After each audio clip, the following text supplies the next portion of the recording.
From the News Channel 5 Network, this is Inside Politics. Hello, everyone. I'm News Channel 5's political analyst, Pat Nolan. Welcome to Inside Politics. If we had to pick a movie theme for this week in the 2016 presidential race, it might be The Empire State Strikes Back. As the party's two frontrunners, Donald Trump and Hillary Clinton, both notched stronger than expected but much needed primary victories in the state of New York. Now, both have home state roots there, so their wins were not unexpected. But do their victories really mean much going down the road? How will it shape the contest going forward? And will voters stay in the New York state of mind, or will there be still more surprises and twists and turns ahead? Help to bring us their insights and knowledge about politics today here on Inside Politics, our Republican analyst Steve Gill, and the political communication expert and Lipscomb professor Linda Peek-Schaap. Thank you both for coming on the show today. Thank you. Now, as we mentioned, both Hillary Clinton and Donald Trump had been having their problems going into New York, but so this both came at a very good time, these wins did. What do the wins mean for each candidate? Steve, particularly I know you're a cruise delegate. Did your candidate get a little taste of New York values? Yeah, I think that for both Hillary and for Donald Trump, it was necessary wins for them. They desperately needed to turn the page, but I think it doesn't cure the ills they have, it just covers it up. So I think the problems that they have will continue going forward.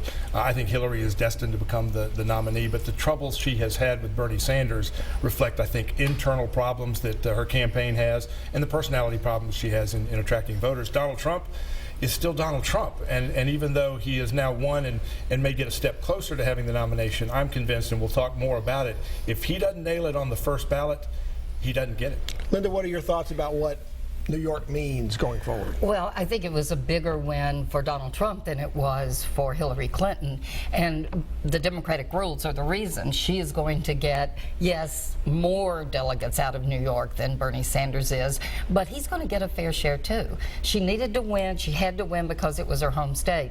But because of the Democratic rules, as Steve said, she's got a longer, harder slog to get to what many of us believe is an inevitable nomination. Steve, there was this strange thing that happened on Tuesday night. The networks all do their exit polling, and CNN, at least what I was watching, they come up and say it's going to be a 52-48 Democratic race, and I'm thinking, wow, that's going to be a lot closer than I thought. Obviously, that turned out to be wrong. It took a while before they projected Clinton. Where were they wrong? Did they oversample the areas that Sanders was going to win and undersample New York and places like that? I haven't looked at the details of how they put it together, but one of the things you have with the exit polls is a lot of times it's done early in the day, and it doesn't account for the late turners, the folks that come out at the end of the day, and they may undercount that with the samples they do earlier in the day. Also, sometimes people are saying to the pollsters what they want to express rather than how they voted. And I think we're seeing that on both sides of the aisle, and we're going to continue to see that. People are getting so astute. It's kind of interesting when you watch CNN or MSNBC or Fox.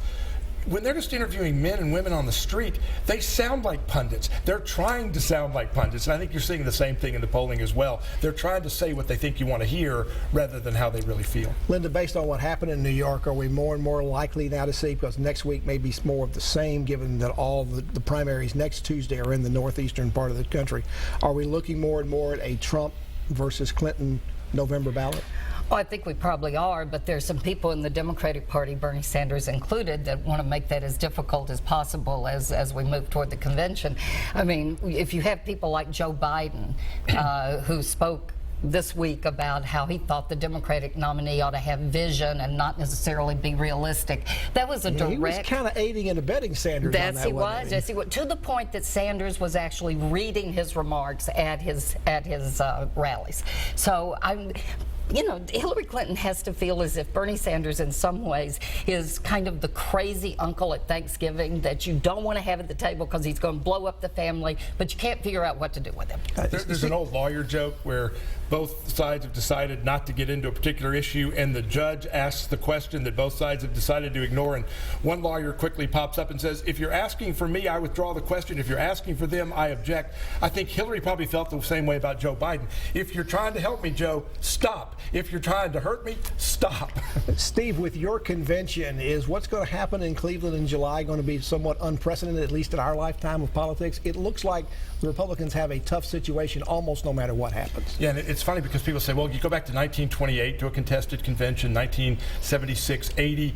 The difference is we are in uncharted territory. I told a friend yesterday, we're like in pirate movies. We're off the edge of the world here because there was not social media. You didn't have the internet. You didn't have cell phones. The immediacy of information that's going to play out at the conventions has never happened before. So while a contested convention has happened before in history, we have never done it with social media. Linda, let me ask you this question. You were involved in 1980. You worked with President Carter both in 1976 and in 1980. In 1980, Ted Kennedy gave President Carter quite a run in the primary. In fact, he went all the way to the convention, just as Bernie Sanders says he's going to do. We're beginning to see some real strains and tensions and pressures in the Democratic Party about this. What advice would you give Secretary Clinton, and for that matter, Bernie Sanders, Senator Sanders, about how they can do that, stay true to what they want to do, but not tear the party apart? Well, if they want to win in the general election, I would first be saying to Senator Sanders, dial it back. And I think people are saying that to him because some of the lines he's used are being used by Donald Trump now. And as far as Secretary of State Clinton is concerned, I think one of the things she has to look at is what other frontrunners have had to do with people like Sanders or with Kennedy, as Carter had to deal with in 80, and start talking about what they might be able to do in the platform or in other things to bring them along. Steve, I'm not sure there's any way to put Humpty Dumpty back together again on the Republican side. What advice do you give to your fellow party members, even to your fellow Cruz delegates? To listen to Linda and dial it back on both fronts and on all fronts. I think that, again, we're in uncharted territory here because I think on both sides, the vitriol has been so personal in both sides of this campaign. And while you've had candidates like a George Bush and a Ronald Reagan, lift their hands and unite because the worst thing he said about it was your policies or voodoo economics, we've gone beyond that. When you've attacked wives, you've attacked personalities, you've gotten very personal, and it's happened on both sides.